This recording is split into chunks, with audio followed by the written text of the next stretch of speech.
Hey everyone, this is Amy here, Editor-in-Chief of the Austin Common, and today we're going to be talking all about the city's budget. This is a super important topic that I love to talk about every year because it really is the most important thing that City Council works on. So I'm going to give folks a few seconds to come on in, and then we're also going to have one of our City Council members, Greg Casar from District 4, talk to us a little bit about what is going on with the city's budget, how any last minute opportunities for people to get involved, and what's the latest on kind of the biggest topics that we've been talking about as a city lately, things like policing and public safety and homelessness. All of these issues are heavily impacted by the city's budget because that's what decides how much money we'll have available to spend on these things throughout the whole upcoming year. So it should be a good conversation. If any of you have any questions as we're going along, feel free to drop in a comment and we'll try and address them as well. And it should be a good conversation. I'm going to give a few more minutes here for people to join. And we'll bring in our guest.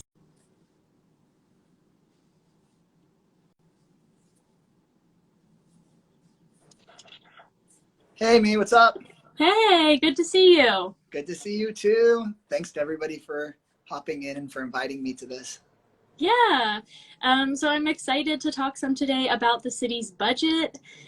This is a busy time of year for you all, and a big thing that happens every year around the summer is kind of the big focus of attention there at City Hall, right? Yeah, except, it feels like it's been a busy month. Every month we keep saying like, oh, this is the big time, but it seems like this has been different than usual between the storm and everything happening with the pandemic. But the budget really is kind of the planning document for where our city is headed for the rest of the year. So really important thing for us to talk about. Yeah. Okay. So earlier in July, our city manager released a draft of the budget, and that's kind of like his role, right? He goes out with his team, they create a draft version, and he releases that, and then it gets shared with the public and with you and all of City Council, and then that's when you all are able to start kind of diving into it and making any changes that you feel are necessary and things like that, and hearing from the public as well.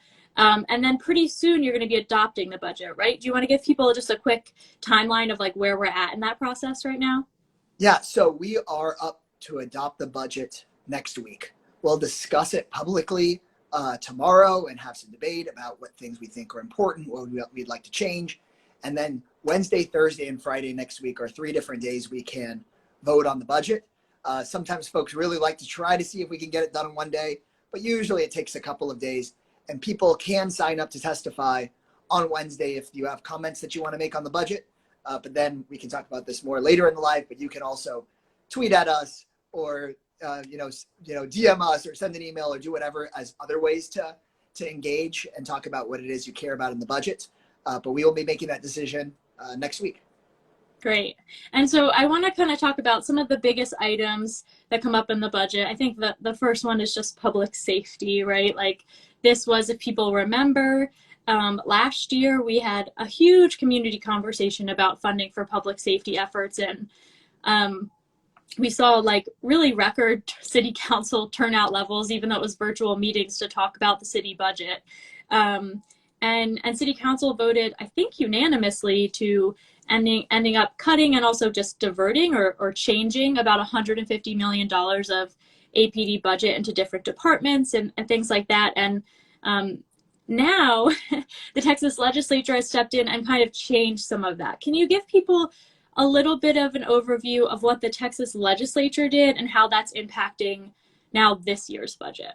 Yeah, so, we had, in my office alone, over 10,000 people reach out to us, call, email, asking for us to shift the way we think about policing in the community. And so I, alongside my council colleagues, let's just establish a little bit about what we did so then we can talk about what the legislature did in response and how it is we're dealing with that. So what we did in response was we said, let's take some dollars that go to what we view as just continued over-policing and shift that towards other forms of keeping people safe and addressing those same issues. And really that was about a $20 to $30 million shift where we said, look, instead of hiring some police officers right now, let's hire some mental health workers.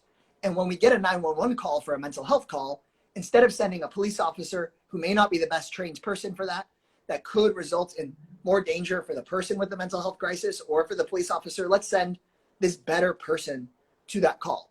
Or we know we have a lot of family violence in the community. One of the biggest drivers of violence in the community is family violence. Let's set up the first family violence shelter beds we have in years as a city government so that people can have a safe place to go before those things escalate into really dangerous and even more dangerous situations. So we shifted money. Then we flagged some things for continued review. And the third thing we did was we said some things that the police department currently has under its wing, like the forensics and DNA lab, or like the 911 call center, really should be independent functions. So we should have 911 run by dispatchers instead of the police department. So we know when to send fire, we know when to send mental health, know when to send a medic, know when to send police or a mix. Our forensics lab should be run by scientists, not the police department. So we did what was known as a decouple, separating those into an independent department. So that's what we did. The legislature drummed up all of this sort of politics and said, police budgets are being destroyed. This is going to lead to huge problems. And what they passed was a law saying your police budget cannot go down. And if your police budget went down in the wake of the protests against George Floyd's murder, you've got to bring them back up. So now, Amy, to your question of what did we do about that? Because really, that move was just about an arbitrary number from the legislature. They weren't actually dealing with real policy. They just said, your number has to go back up. And so what we did was in this budget, we didn't get rid of the family violence shelter. We didn't get rid of the mental health workers. We didn't get rid of the new medics that responded during the winter storm. What we did was we said, unfortunately, the things that we decoupled, like the forensic science and the 911 lab, are going to have to go back in. And then you'd say, well, that makes up for some of it, but what about that 20-something million you moved out? The fact of the matter is the cost of our pension system, the cost of healthcare and wages and salaries goes up quite a bit. And for pensions, especially, we needed to balance the budget. And so we actually got to comply with the law on police funding without having to get rid of our transformational investments, without having to get rid of the things the community called for. But unfortunately, the remaining victim to this state law is that our DNA and forensics lab will be under the police department again. 911 will be under the police department again. And the forensics lab being independent, even not just the police chief, but the head of the police union, who I disagree with on lots of things, even thought that that should be made independent. And so that is the collateral damage of the legislature's law. But we can ask the governor for an exception to the law for common sense things like the forensics lab. So I think we should. And I think there is a path for decoupling it next year. But unfortunately, this year, it looks like it'll have to be part of the police department. So I hope that helps get folks have questions, please ask. But basically, the legislature's law basically makes our forensics lab and 911 less independent, but it does not get rid of those really key investments the community called for last year. Yeah, that's a good explanation. Thank you for that. I think there has been so much confusion because this is also a really new law. It was just passed in this legislative session, and I think there's some confusion around, it has barely taken effect. It's not even in effect yet. It's in effect on September 1st. Right. So yeah, it is happening in real time. Mm-hmm. But I think it goes to show that when people advocate for change, you can make it, and the legislature can try to walk some of it back. But a lot of times they have trouble totally wiping out what you've done. So a lot of what people advocated for last year is still happening, but some of it did get messed up, and that's really disappointing, but that isn't reason to continue advocating for what you care about. Yeah, and I just want to make a quick point about the forensics lab for people who haven't been following it. That's actually something that City Council and the community had been working on even before last summer and those protests. The forensic lab is something that has had a lot of problems here in Austin and is something that had been worked on for a while, and there had been growing consensus that something needed to be done, correct? Correct. We had this horrible backlog of rape kit evidence that was discovered by a lot of us in 2016. the lab had to be shut down because it failed state audits. And so we brought in new leadership. That leadership still wasn't good enough, so we brought new leadership in again. And then Dr. Kadavi, who runs the lab, I have a lot of confidence in her. So we've been bringing in new leadership, new protocols, but this step of independence is really a critical next step, and we will keep working until we get that done. Right. Okay. So there's the option that potentially after the law takes effect, after the budget's been passed, might be able to ask for an exemption to do this differently next year. Another part of the policing budget is the reinstating of the cadet classes. That's something that City Council voted on a few weeks ago, I guess, or a few months ago, but there are going to be new cadet classes included in this budget, right? Because there was a hold on that last year. Right. So when we said, let's hire a police officer or hire a mental health worker instead of a police officer to respond to that 911 call, or let's hire a medic instead of a police officer, we didn't just stop hiring police. We said, let's reform that police academy, because there had been multiple reports, internal to the city, external reports, that our police academy was some 90s style, really far behind the times thing. And that's maybe a nice way to put it. We had community members that went and watched the training videos, and they found them to perpetuate racial stereotypes. Some of them actually stopped watching the videos and participating, in part because it was just traumatic and not appropriate. And so we asked for those to improve really significantly. And so now the cadet classes are restarted, but we have community monitors sort of participating and watching that, and looking for other ways to improve it. And if it doesn't continue to improve, we could always stop. But the hope is that we see a really different kind of police academy moving forward. Yeah, because I know there's a lot of controversy over that. Obviously, there was, some growing concern from the community that, we can't just not have a cadet class forever, because that might be the best opportunity to train like a new generation of police officers that maybe reflect the community's values. But at the same time, I know that, there were some members of the Reimagining Public Safety Task Force that weren't quite ready to reinstate yet. Do you feel like, given the structure that's put in place, like we have the opportunity to keep iterating on it and making sure it is something we want and is reflective of what the community's been pushing for over the past year? I hope so. The overwhelming majority of the task force said not to restart the classes. I was torn about it, but I said, you know what, I would rather, when I voted on it, I think one of me or maybe one of two votes that said not quite yet, because a lot of the change that was promised was change that was still going to come. We were told all of these changes are happening. Some have happened, a bunch haven't happened yet. And I felt like it'd be best to restart the classes when the homework was complete, instead of the homework getting turned in really late and not fully complete, and a promise the rest of the homework was going to get done. And so I hope, even though I was on the losing end of that vote, we all learned to win some votes and lose some votes. What I asked for was for that homework to get done. And we will see when these classes happen, because there's community participation, whether that homework got done.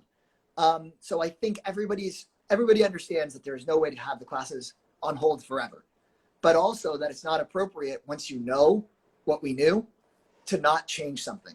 So this is part of the struggle we're all in local politics of, we're really making real decisions here that we can see and feel. And so we're all trying to work to that place of, we can't hold them off forever, but they actually have got to change. And I think we're still in the middle of working that out. Yeah. I want to bring up a question real quick, kind of related to what we were talking about. Someone submitted, they asked, how can we measure the impacts of moving forensics and dispatch out from under the police? It would be great to have numbers to show. Yeah, so I will talk about each one in order.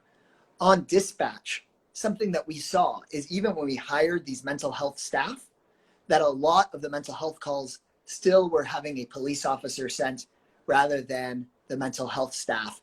And actually what dispatchers say a call is about has been determined to actually be the biggest indicator of how the call winds up. So if somebody says in dispatch, this is likely a mental health call, then that is the greatest indicator that that person will probably end up getting care and a bed. And if somebody says this is likely a violent call, even if it's more of a mental health thing, that's a greater chance that person is going to wind up in handcuffs. So we're going to be watching, can we, even if it's within APD, set up the kinds of protocols that we are getting officers to the ones where there's a real immediate danger, where you need somebody that, is trained in a gun and a bulletproof vest, how often are we sending a police officer to something we really need a mental health officer for? And then, or a mental health professional. And then on the forensics lab, actually the National Academy of Sciences, which is sort of the national organization for scientists, have really advocated for this independence. And I think we've really been on track for that. And the hope is for us to not have these rape kit backlogs anymore, for us to make sure that cases that where somebody is innocent, that they're exonerated on the front end rather than dragged through a whole process and then they find out about the DNA later. So I think we'd be looking at those sorts of things, because the point is to hold somebody accountable for something they did and then to exonerate people for things that they didn't do, regardless of sort of what the police think of the case. We would want to follow just the science.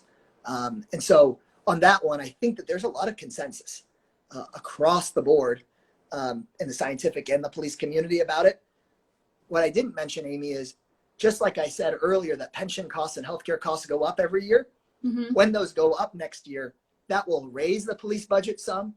And since we're not allowed to lower it, but we are allowed to keep it the same, when we see police pension and healthcare costs go up some and salaries, that creates the opportunity for us to actually pull the forensics lab out and keep the budget the same without violating the law. So I think next year we'll be able to, if the governor doesn't let us this year, next year we'll probably be able to pull the forensics lab out, because as salaries and pension costs go up, that creates the opportunity to pull the lab out. Right. That makes sense. Yeah, thank you so much for that question. Also, and a reminder, if people have questions, they can click that little question mark at the bottom of your screen and ask them. Final thought on this policing thing.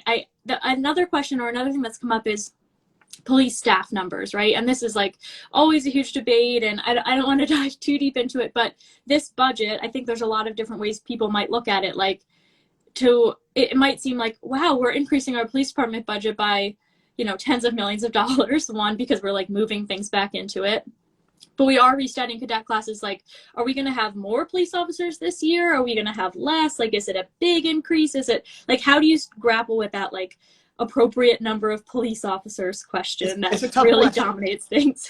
So right now we are at just over 1,600 police officers. But we have certain amounts leaving every month, and having 2 cadet classes is maybe 150 folks. So the idea would be as folks leave, that we're bringing new people in. So I don't think it represents a big increase in the number, a big increase in the overall number of police in the city. But my hope is that it brings in fresh people with new ideas that align with sort of this new academy's value of trying to build that trust and collaboration with the community, and really focusing on, issues of violence and issues of harm, and less on, hey, your registration sticker is expired and we're pulling you over for that, which really, those sorts of things, I don't know if you really need a police officer for.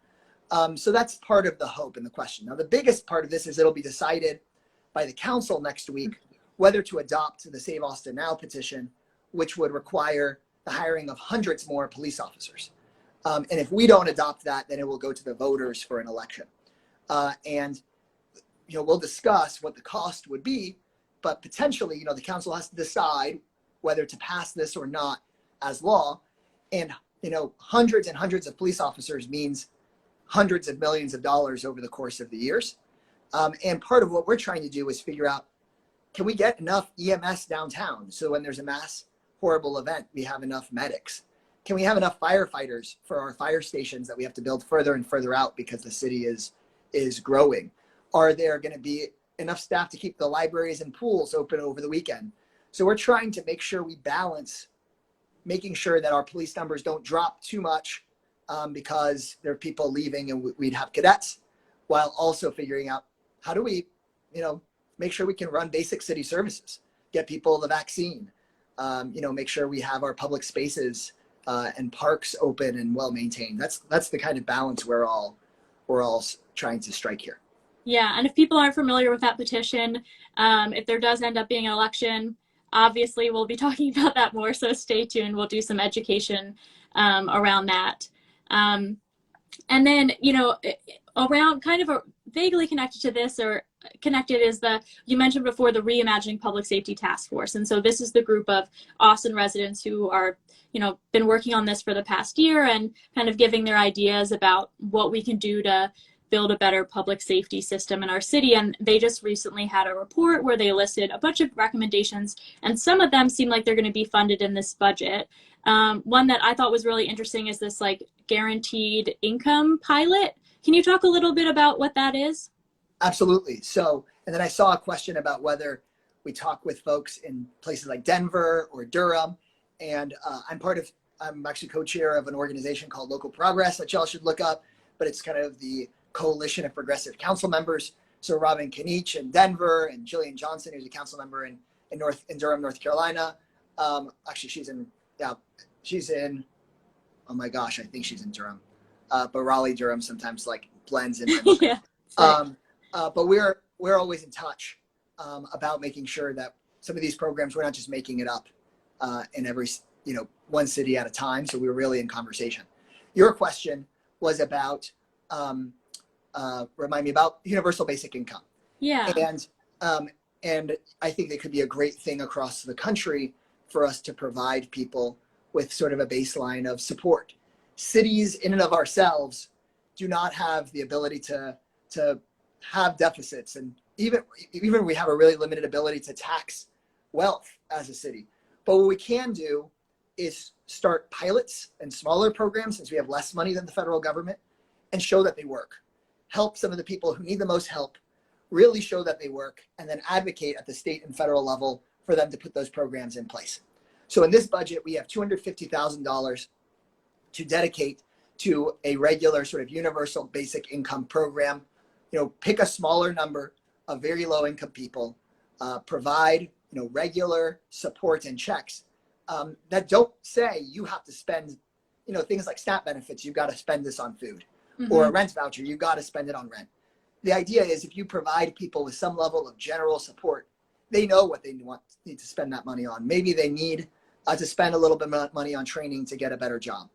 Maybe they end up spending a little bit on a birthday present for their child, and that creates like real joy and reduced stress for the person. And what we've seen in some other cities is that people do really well. And so we want to try that out here because we haven't had that here before. So there's a $250,000 program that we have in this budget to do that with. During the pandemic, we actually had tens of millions of dollars of direct cash relief, but that was a one-time thing. That was $2,500 because you just lost your job, and it made sure people didn't lose their apartment or made sure people didn't lose their car. This UBI is kind of a every single month, some money to a very low income person program. And then we keep in touch with those folks to see, did it work better than other government programs? And the hope is that the answer is yes, but we'll see. Cool. I want to shift gears now and talk some about homelessness. This is the other big issue you all have been talking a lot about lately at City Hall. And there's a lot of funding in this budget for homelessness services, kind of coming from two avenues, actually. We have some federal funds and some locally. Do you want to break that down and kind of give a high level explanation of like where are we at with homelessness funding this year? Yeah. So there is the regular funding, and I have it written down here because I don't want to mess up the number, especially on an issue like this. But we have our regular funding for homelessness, which is in the, sorry, hold on, let me see if I get this right. I've got it here, y'all, I promise. But I think it's usually in the sort of $60 million range or so of homeless services and housing services and homelessness prevention that we already regularly do. That is what keeps us sort of at the level where we are. And the fact of the matter is we have amazing partners that use that funding every single day. And it's part of what, even though homelessness is increasing in our city and that's unacceptable, it's what has kept it from spiking up to even more significant levels. So we, with that money, have helped nearly 2,000 people just in the last year. And that keeps homelessness creeping up, but not spiking up. And what we want to do as a community is to drive homelessness way down. That's what we hear from people. In the big Prop B debate, it didn't matter if you were voting for it or against it. Well, I mean, it mattered how you voted, but regardless of whether you voted for it or against it, people I talked to at their doors or in their neighborhood or on the phone, they wanted to see homelessness decline. That's one thing everybody could agree on. So what we're doing is we're bringing in $100 million in federal funds with the goal of changing the status quo of driving homelessness way downward. And part of what we're asking for is for the county to use some of their federal funds to try to match us. And we're going to philanthropists and private businesses and saying, you do this too. So the Facebooks and the Googles and the Indeeds and the Salesforces of the world to say, guys, you guys chip in too. Because as housing prices go up in the city, and they're going up too much, we've got to work on that too. But as they go up, then what we're doing right now is not even close to enough. So the goal is to actually drastically reduce homelessness in the city over the course of the coming months and couple of years. Okay, so that, yeah, I think I have a number too. It's at least in the original proposal from the city manager, it was $65.2 million on homelessness services. Is that, so that's like pretty similar to what we tend to spend?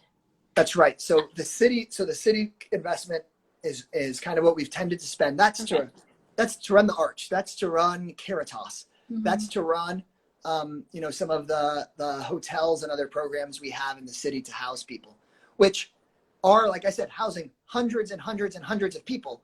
But as our city grows and as the rent goes up, that's what kind of keeps us treading water.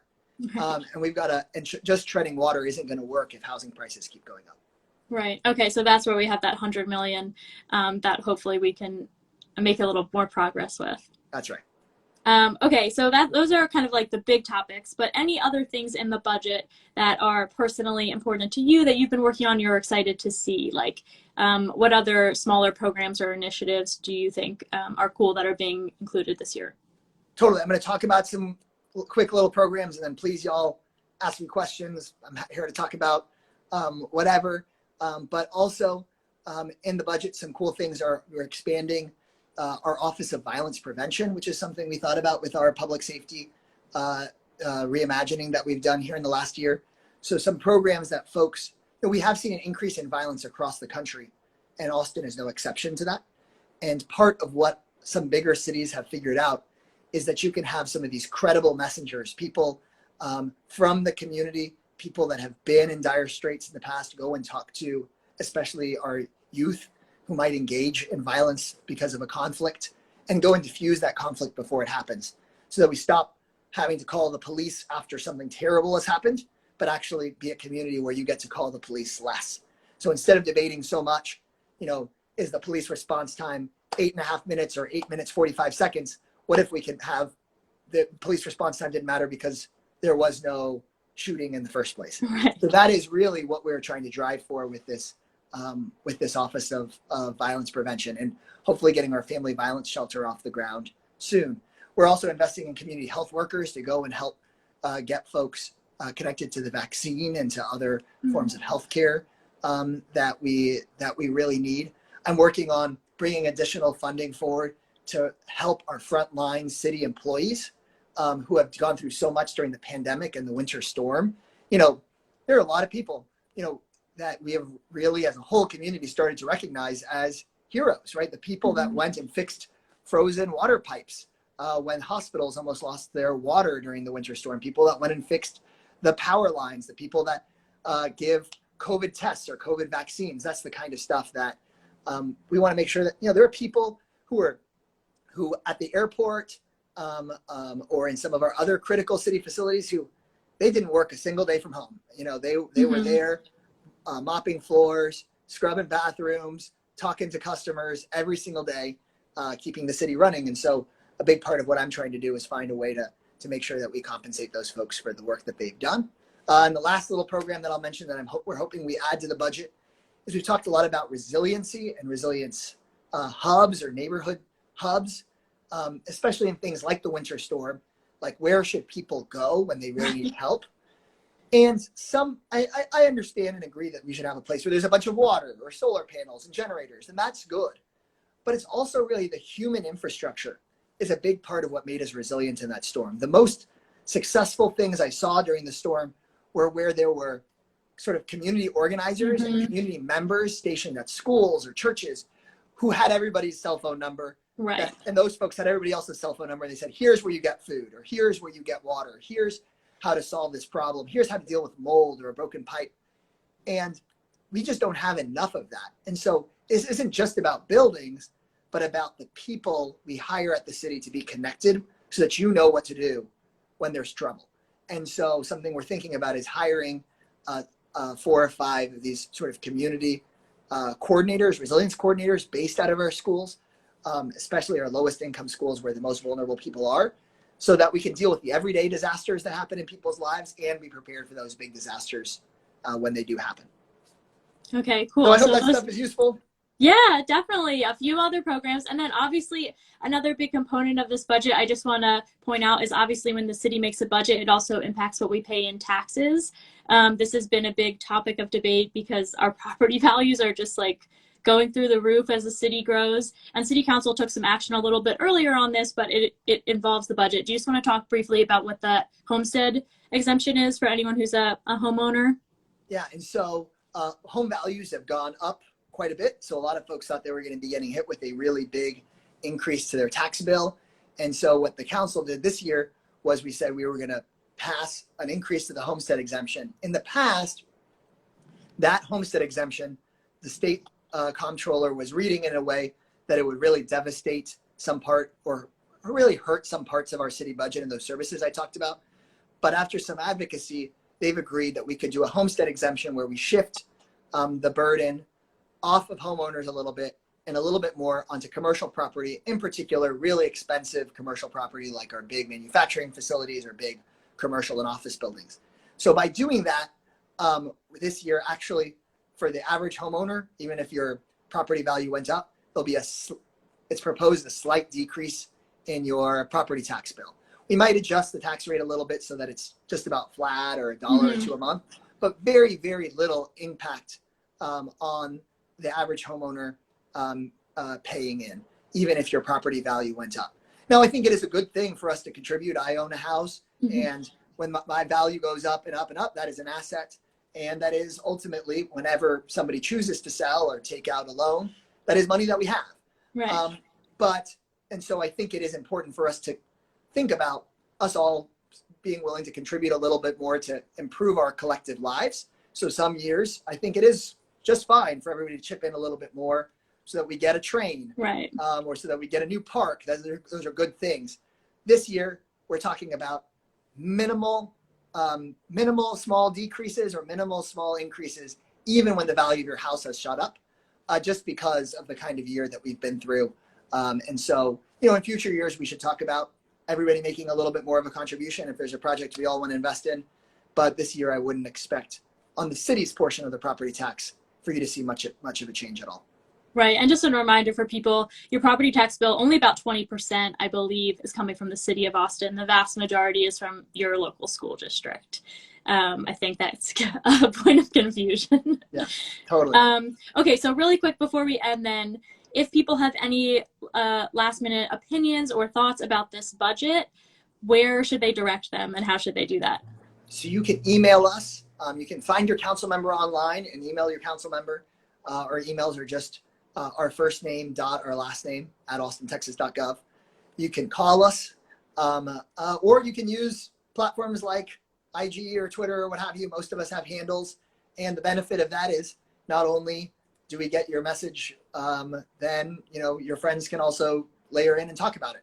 And whether we agree or disagree with that, it's always good to hear people's opinions. So come and advocate. And then last thing, you can actually testify at the council meeting.